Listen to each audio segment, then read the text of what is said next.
Hello everyone, how are you today? I hope all of you in good condition. In this presentation, I would like to tell all of you about Intel versus AMD 50 years of rivalry. But before I start the presentation, I would like to introduce myself first. My name is Putu Maha Suardewa from class 2G with name 201 202 1206, and let's move to the first topic. What is processor? The processor is a computer component which is the brain that runs processes and control computer work in collaboration with other computer devices. The unit of speed in processors is megahertz or gigahertz. The greater the speeds of a processor, the faster the computer's performance when processing. There are two types of processors that are often used by many people, namely Intel and AMD. Let's move to the next topic. And next, what is Intel and AMD? Intel and AMD are companies that develop computers, processors, and related technologies for the business and consumer markets. These two companies have been rivals for 50 years, in which Intel has always been number one and AMD has been number two. But lately, AMD, which has always been unable to compete with Intel, has caught up with its rivals. Next, the beginning. Intel and AMD actually have the same roots. The founders of those two companies previously worked at the same company, the Fairchild Semiconductor Company, which we now know as Silicon Valley. As young engineers, they wanted to develop more innovative products, but unfortunately, their superiors chose to be cautious and eventually abandoned their aspiration. So in 1968, Gordon Moore and Robert Noyce left Fairchild and founded Intel. A year later, 8 other employees left Fairchild and founded a company called Advanced Micro Device, or AMD. Initially, Intel and AMD had more or less the same market position, until one day IBM chose an Intel chip with Intel's x86 architecture to power all the personal computers they were making. Since then until now, the majority of computers, regardless of brand, use Intel's x86 architecture. In no time, Intel outperformed AMD. Then something interesting happened. To avoid the monopoly, IBM asked Intel to find another supplier who could manufacture the x86 chips. Then came AMD with the license and specifications for the 286 chip from Intel, and AMD started producing it for IBM. However, Intel did not want its market share to be eroded by AMD. Then, Intel developed a more powerful 386 series chip and refused to give AMD the license and specifications of the 386 chip. Finally, AMD was forced to reverse engineer Intel's 386 chipset. But before AMD could build its own 386 version, Intel released the 486 series. Even though AMD's 386 version was far better than Intel's and could even approach Intel's 486 series in terms of performance, the time needed to re-engineer the chip would always make AMD lag behind Intel. Next, market logic. Almost during its establishment, AMD was always under Intel, which dominated all sectors of the PC market, including high-performance processors. AMD focuses on budget-friendly mid-range and low-end chipsets. Intel chips have a reputation for being more stable and easy to use for the majority of computer users, while AMD is preferred by advanced users who know how to overclock the processor to make it work faster. In 2005, Apple, which previously used PowerPC chips, switched to using Intel to power its entire product line.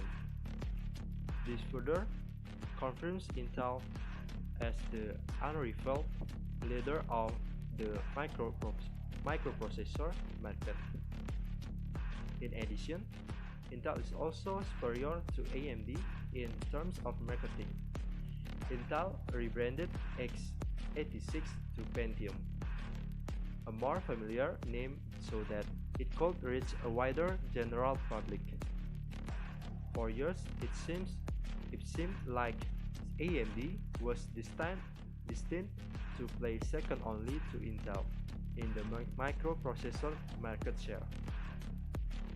Next, innovation stagnation. Without much competition, innovation at Intel slows down. Almost all of Intel's new offerings provide only a slight increase in performance from generation to generation.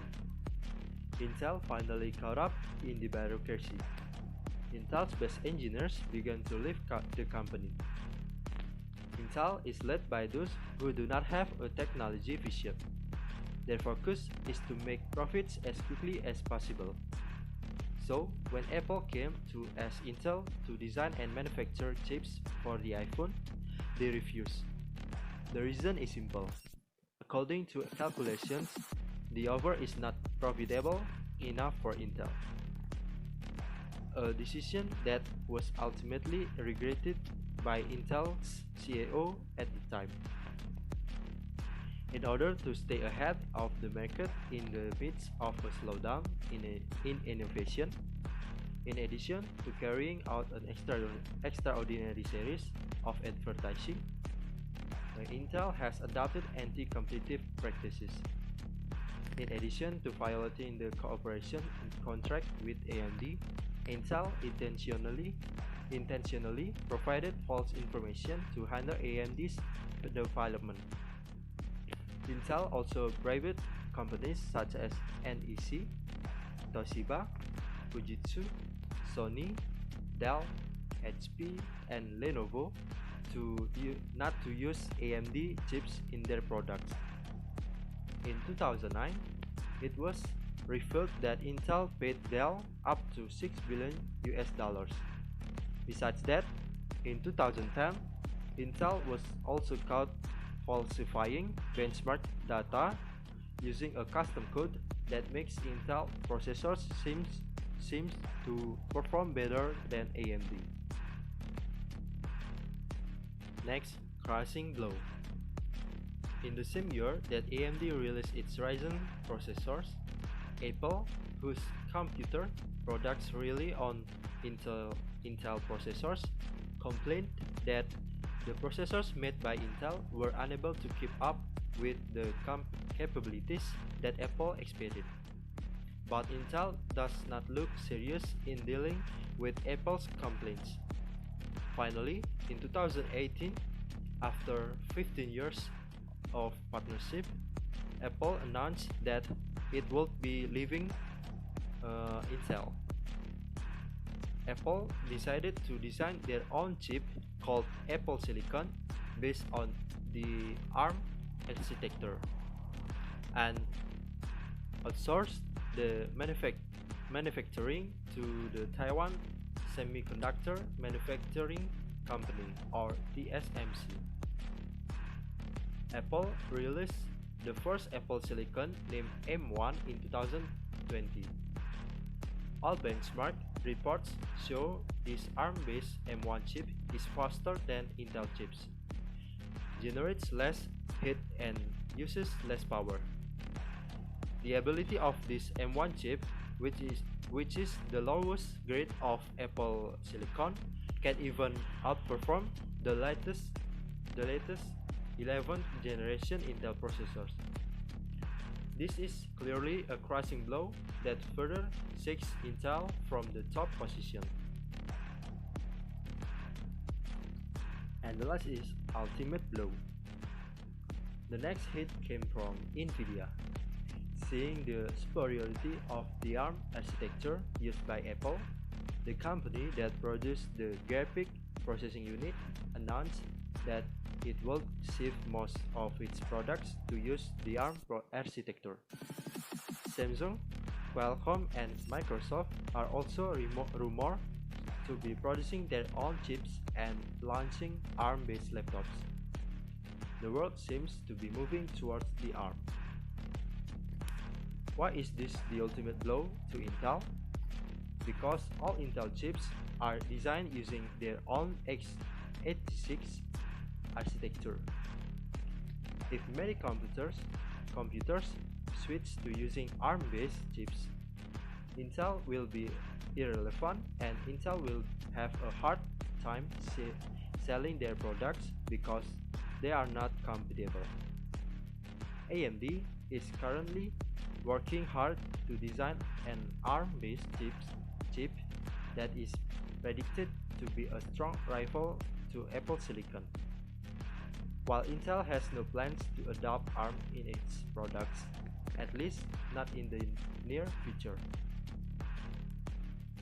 And now we move to the conclusion.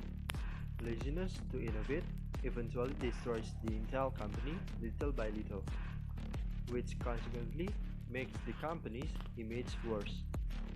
On the other hand, AMD is increasingly focused on innovating and creating the best products so as to be able to shake Intel from its top position.